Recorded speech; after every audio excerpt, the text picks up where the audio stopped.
لا إله إلا الله لا إله إلا الله لا إله إلا الله لا إله إلا الله لا إله إلا الله لا إله إلا الله.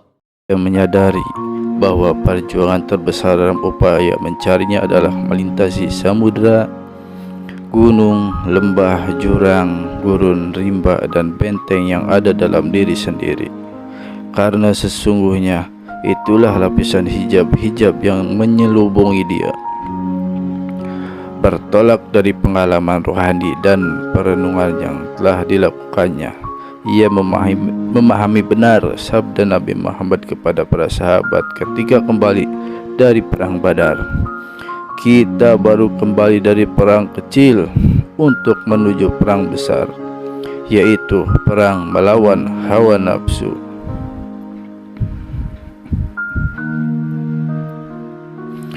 Berbagai pengalaman pahit dan getir yang ia lampaui telah mengajarkannya bahwa melawan kehendak nafsu adalah perjuangan yang paling sulit dan paling dahsyat, baik yang ia lihat pada orang-orang yang pernah dikenalnya maupun pada dirinya sendiri.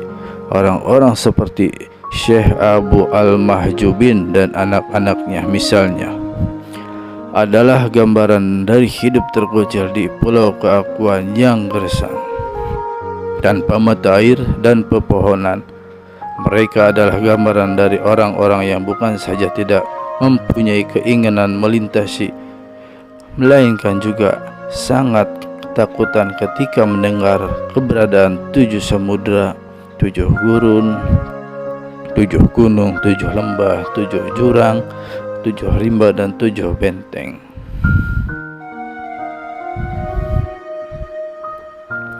Ia sadar tidak semua orang berani mengganggu akibat dari usaha-usaha melintasi 7 hijab itu.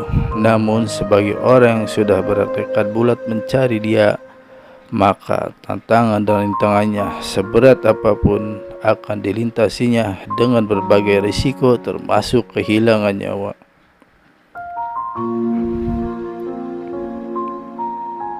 Menurut pengalamannya, tantangan awal yang paling berat dan susah adalah melintasi 7 lembah asal yang berhawa sejuk, ditumbuhi rumput hijau, taman-taman bunga, pohon kemenyan, dan gaharu yang menebar wangi sungai.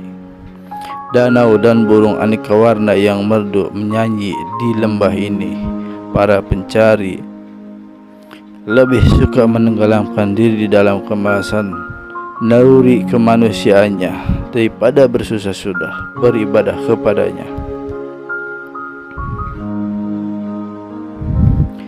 Tantangan kedua yang tidak kalah dahsyat adalah 7 jurang futur yang menganga siap menelan siapa saja yang jatuh ke dalamnya. Siapapun yang melihat ke dasar jurang yang seperti tanpa dasar itu, lazimnya akan menjadi lemah pendirian dan runtuh tekadnya untuk meneruskan perjalanan. Bagi para pencari yang masih kuat terpengaruh kehidupan duniawi, 7 jurang futur itu sangatlah menakutkan, sehingga mereka tidak melanjutkan perjalanan daripada melintasi dengan resiko tidak pernah kembali. Kebimbang raguan selalu mencekam siapa saja yang mencarinya ketika harus melewati 7 jurang ini.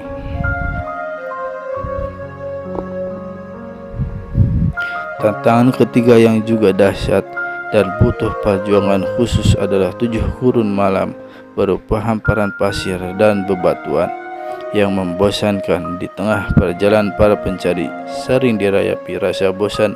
Mereka enggan melanjutkan perjalanan padahal tujuan masih jauh. Tidak sedikit yang kemudian menggerutu saya. Saya sudah berjalan sangat jauh dan mengulang-ulang ibadah yang itu-itu juga, namun tujuan saya tetap tidak tercapai. Cari yang mendaki Gunung Ria dengan puncaknya yang tinggi dan selalu diselimuti awan itu cenderung memamerkan kemampuan mereka. Di atas puncak Gunung Ria, para pencari biasanya lupa pada apa yang mereka cari. Mereka terjebak pada kebanggaan dan memamerkan kemampuan, kehebatan, kegagahan, dan keberanian diri sendiri. Bahkan tidak kurang banyak yang terperangkap pada pamrih sehingga tujuan mereka tidak lagi menuju Allah tetapi ke surga yang lain dari Allah.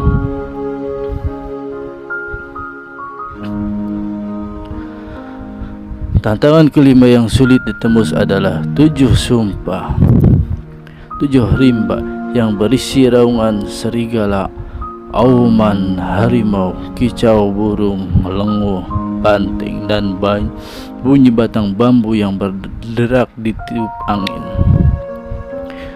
Di rimba ini para pencari sering meniru perilaku hewan yang gemar memperdengarkan suaranya. Para pencari suka menceritakan berbagai amalia ibadah yang mereka lakukan dengan tujuan agar orang menyanjung dan memuji mereka. Bahkan sering terjadi pada pencari benar-benar terperangkap pada suara rimba sehingga mereka menjelma hewan yang suka mengaum, melenguh, melonglong, dan berkicau untuk memamerkan kehebatan diri.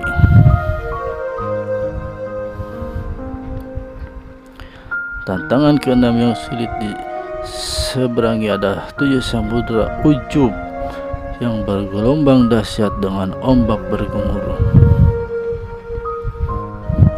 menerpa pantai dan batu karang. Di samudra ini para pencari gampang terpengaruh oleh keberadaan samudra yang bangga dengan kedahsyatan ombak. Sebabnya yang kuat dan tinggi mencakar langit. Di dalam hati mereka muncul kebanggaan dan puja-puji terhadap diri sendiri. Karena merasa amalnya telah banyak, mereka tidak pernah menduga bahwa saat rasa bangga diri bagi samudra itu mencuat, maka yang terjadi adalah makna perjuangan ibadah mereka hilang. Ibarat ombak di hambaran pasir angin. Tantangan ketujuh yang sulit dilakukan adalah benteng Ajibun yang berdinding tinggi dan kokoh, dan perhiasan indah benteng-benteng itu dihuni oleh warga yang hidup dalam kemakmuran dan kelimpahan rezeki. Para pencari yang melintasi ketujuh benteng ini biasanya terpesona oleh keindahan arsitektur dan kemakmuran para penghuninya. Para pencari yang terpesona ini tidak jarang terjebak mengaku bahwa benteng-benteng itu adalah miliknya dan merekalah yang membangunnya. Para pencari yang demikian tidak menyadari bahwa saat mereka mengakui keindahan amalia ibadahnya, maka saat itu pula benteng-benteng itu menjadi pasir yang luruh tertiup angin.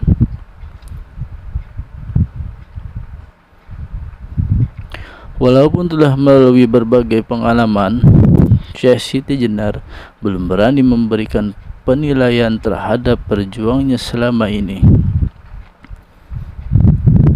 dalam melintasi kunjungan samudra, gunung, lembah, jurang, gurun, rimba, dan benteng yang terhampar di dalam dirinya. Ia merasa betapa hingga saat ini masih harus bergulat seru untuk melakukan keakuan yang terus membayangi semua gerak hidupnya, terutama saat bersinggungan dengan orang lain. Ia masih sering jengkel dan marah kepada diri sendiri karena tanpa sadar ia acap kali terperosok ke rimba sunnah, menceritakan segala amaliah ibadah yang telah dilakukannya dengan secuil maksud agar dirinya diuji.